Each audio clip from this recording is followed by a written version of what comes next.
एक समय महात्मा जगन्नाथ दास जी ने पुरी की यात्रा की। उन दिनों आजकल जैसी सवारियों का प्रबंध नहीं था। वो वृद्ध थे।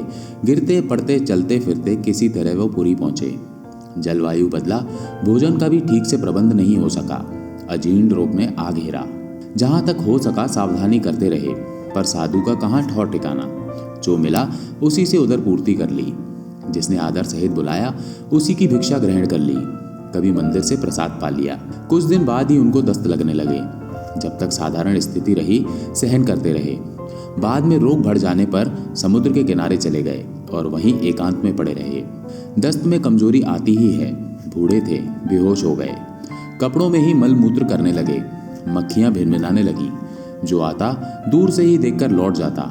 कोई पूछने वाला नहीं था कि ये मरने वाला कौन है, कहाँ से आया है, इसको औषधि की भी आवश्यकता है या नहीं।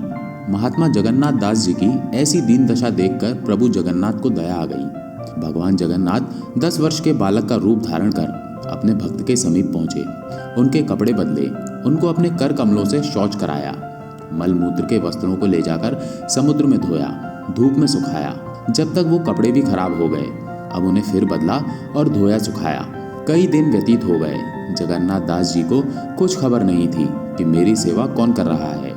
जगन्नाथ दास जी को कुछ होश आया। आंख खोली तो देखा एक बालक सब तरह की सेवा कर रहा है। उठने बोलने का सामर्थ्य नहीं था तो चुप रह गए और मन ही मन उसकी प्रशंसा करने लगे और उसे धन्यवाद देने लगे। 2-3 दिन और ऐसे ही कटे।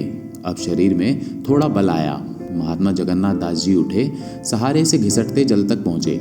स्नान किया।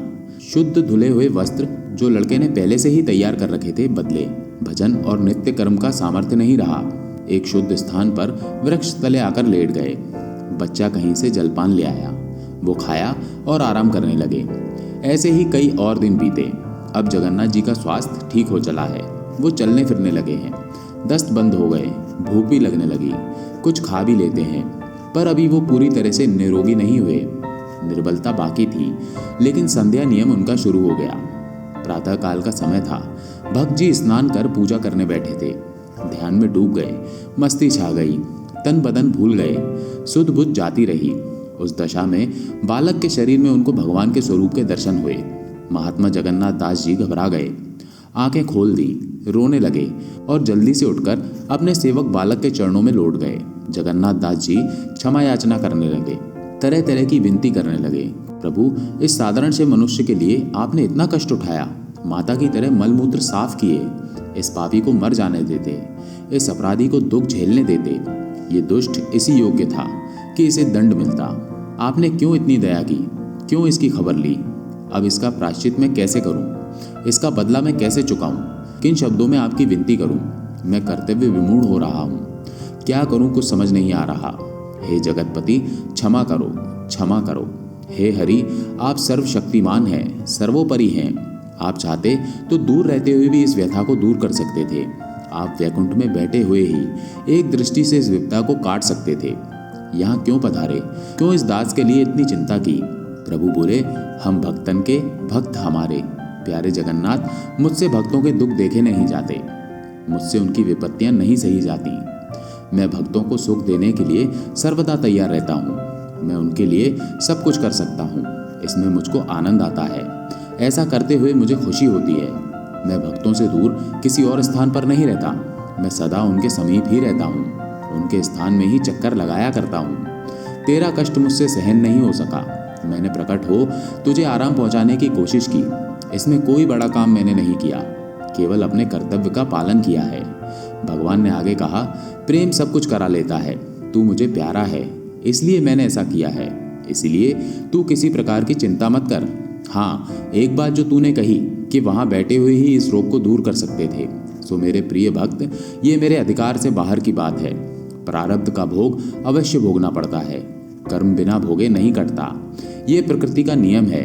मैं इसमें कुछ नहीं कर सकता। प्राणी जो कुछ सुख दुख उठाता है, कर्म अनुसार ही उसे मिलता है। जगत में कर्म ही प्रधान है। हाँ, जो भजन करने वाले हैं, जो निरंतर सच्चे हृदय से मेरी भक्ति में रत रहने वाले हैं, उनके कष्टों को मैं कुछ हल्का और सुलभ कर देता हूँ। कठिन विपत्ति के समय अपने सेवकों की मैं सहायता कर देता हूँ। यही मेरी दया है। कर्मों को बिना भोगे आत्मा शुद्ध नहीं होती। संस्कार आत्मा के ऊपर लिपटे रहते हैं और पर्दा बन के प्राणी को मुझसे दूर किए रहते हैं। कर्मों को भोगने से ये आवरण हट जाते हैं और मैं उन्हें समीप ही दिखाई देने लगता हूँ। फिर ऐसा निर्मल चित्त वाले भक्त में और मुझ में भेद नहीं रहता। वो मेरे हो जाते हैं और मैं उनका हो जाता हूँ। ऐसा उपदेश देकर भगवान अंतर्ध्यान हो गए। इसके बाद महात्मा जगन्नाथ जी का आगे जीवन कैसे कटा, कहाँ रहे, इससे ना कोई संबंध है और ना हमको मालूम है। पर यह कथा 3 बातों का सबक हमें दे रही है। पहली बात, कर्म के भोग को परमात्मा भी नहीं टाल सकता, वो भोग कर ही कट सकता है। उसका भोगना आपके लिए ही लाभदायक होता है। बिना भोगे न तो आवरण हटते हैं, न संस्कार क्षय होते हैं और न हृदय शुद्ध व निर्मल बनता है। कठोर हृदय भजन के योग्य नहीं होता। नरम हृदय आदमी ही इस दौलत का हकदार होता है। अब दूसरी बात सुनो। मूर्ख और दुष्ट प्रकृति के मनुष्य विपत्ति के समय ईश्वर को कोसते हैं, उसे गालियां देते हैं, पर ये नहीं सोचते कि ये उन्हीं के किए हुए कर्मों का फल उन्हें मिल रहा है। ईश्वर तो तुम्हें सुख में रखना चाहता था, परंतु तुमने अपने आप अपने लिए कुआं खोदा और उसमें गिर पड़े। इसमें दूसरों को दोष क्यों देते हो? अपनी मूर्खता पर पछताओ, आगे उसे दूर करने का प्रयत्न करो। सदाचारी जीवन बनाओ, सत्कर्मी बनो, निषेध कामों को त्याग दो, राग द्वेष को दूर हटाकर सबके साथ प्रेम का बर्ताव करो। फिर देखो तुम सुखी रहते हो या नहीं। अब तीसरी बात, कई लोग कहने लगते हैं कि जब कर्म का फल हमें भोगना ही है तो भजन से क्या लाभ? क्यों भजन और पूजा में समय नष्ट करें? व्यर्थ क्यों परिश्रम उठाएं? ईश्वर हमें क्या दे देगा? हम जैसा करेंगे वैसा भोगेंगे। इसका समाधान भी है इस कथा में। वो ये है कि भोग तो आएगा और वो भोगने से ही कटेगा, पर जो भजन करने वाले हैं, भगवान के सच्चे भक्तों में हैं और साथ ही शुद्ध चरित्र और कोमल स्वभाव के हैं, उन्हें कठिन विपत्ति के समय एक गुप्त सहायता ऐसी मिलती है जिससे वो कष्ट तीव्र और भारी न रह के सूक्ष्म और हल्का हो जाता है। उस मनुष्य के अंदर एक ऐसी शक्ति का संचालन रहता है कि जो उसे शांत और प्रसन्न रखती है। इस आनंद में कठिनाई आती है और चली जाती है, उसे कोई विशेष अनुभव भी नहीं होने पाता। बस इतना ही भजन का प्रताप है और भजन करने वालों और साधारण लोगों में यही भेद है। दोस्तों, अगर कहानी पसंद आई हो तो हमारे चैनल को सब्सक्राइब जरूर कर लेना।